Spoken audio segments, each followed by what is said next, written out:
So that he would do that next. Following the Ketorat, the Heitiva Tanerot, he would come and prepare the lamps. There's much discussion about this, whether these Nerot are obviously from the menorah, whether he was lighting the Nerot, preparing the Nerot, whether they would light right then, whether they would light afterwards. That's a deeper discussion in terms of the precise order of all the avodot in the Beit HaMikdash in general, as well as on Yom Kippur. But he would certainly do an act of preparation, which was appropriate for that time. That again, on that day, even though normally you can have different Kohanim do different things, you can have a regular Kohen do it. It's not necessary for a Kohen Gadol. But on this day of Yom Kippur, so the Kohen Gadol is really the center for everything. He would also do Hatavat Hanerot. After that, Lahakriv Tarosh V'Ivarim, he would then offer the head of the animal. Remember the previous animal that he had shachted for the Karban Tamid. So he'd bring the head onto the Mizbeach and the Ivarim, the other limbs of the Karban as well. That was the next stage of the regular Avodah. Then he would bring the Chavitin. The Chavitin refers to a Karban Mincha. Karban Mincha, of course, is not of an animal or even of spices like the Torah, but rather it's of flour. And this is a special Mincha. The Kohen Gadol would bring every single day an asirit ha'ifah, a certain amount of flour, part in the morning, part in the afternoon. And that was the job of the Kohen Gadol every day. And of course in Yom Kippur he had to do that as well. Bet hayayin, and then the yayin for the part of the Korban Nesach, to pour wine on the Mizbeach was part of the the regular part of the Korban Tamid as well. Okay, so there we have Mishnah Dal describing the beginning of the day of the Kohen Gadol after he figured out his nighttime earlier. So here his day begins with him going to the mikvah, getting dressed in his full Kohen Gadol clothing and all the big days zahav, doing the shchita, or the partial shchita really, on the Karban Tamid, getting the blood, sprinkling the blood, bringing the ketoret, preparing the candles for the menorah, offering the actual animal on the mizbeach, and the chavit in his Karban Mincha, as well as wine. Moving along, Mishnah Hay continues that the ketoret shel shachar hayta kreva bein dam le'ivarim. The ketoret of the morning, mentioned earlier, he bring ketoret, this incense, the spices, on the mizbeach. So that was brought bein dam, between the blood, the sprinkling of the blood that was towards the beginning of the Mishnah previously, and the ivarim.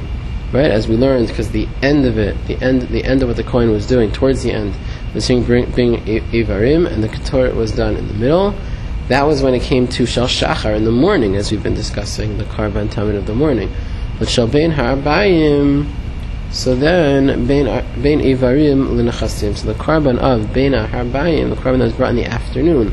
Again, the Karban Tamid was brought once in the morning, once in the afternoon.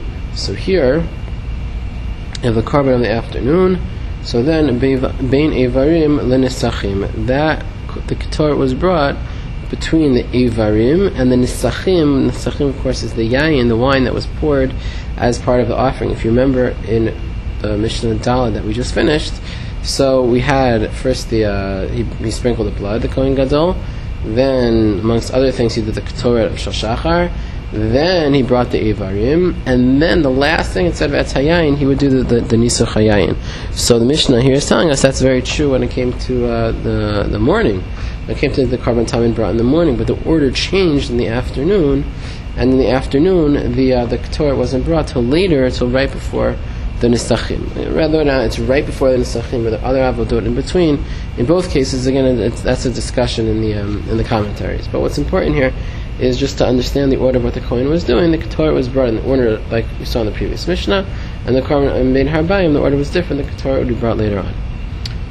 Then the Gemara adds as follows. If you recall, we were talking about the care for the Kohen Gadol that we have to make sure he doesn't get overly exhausted by all the work. So the Mishnah continues, Kohen Gadol Zakeno Istanis, if he was old, if he was an elder, or an Istanis. An Istanis is someone who's very particular about their health, about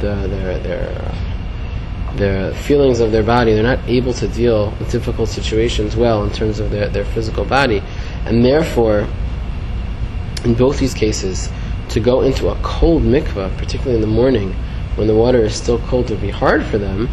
So then, if you remember, previously we were discussing the Kohen at the beginning of all this avodah going into the mikvah. If the water is too cold and the Kohen is older, it's hard for him, or he's an istinus and he's very particular, and if the water is not the right temperature, he's not going to be able to do it. So what do? Mechamin lo chamin umatilin letoch hatzonin. We warm for him the water. The water is warm for him, and we take that hot water and we pour it into the cold water. There are different interpretations here of the Mishnah that the simple reading chamin usually does refer to hot water, in which case we mean hot water here. We pour the hot water into the cold water, and then this Mishnah concludes Kadesh tafig tzvinatan, in order that it would lose the coldness, the chill, the tafig tzvinatan, would the cold feeling of the water would go away. So either what it means is, as we just read it, that you would actually pour hot water, you prepare hot water before Yom Kippur, pour that hot water into the cold water, and that would allow the mikveh to be more comfortable. Or the Gemara also cites an opinion, they would take iron bars, heat those iron bars, and put those iron bars into the water, and that would warm up the water. Either case, the water is not going to become warm enough that in any way would it be considered cooking the water, which of course Yom Kippur one cannot do, and therefore there's no melacha involved.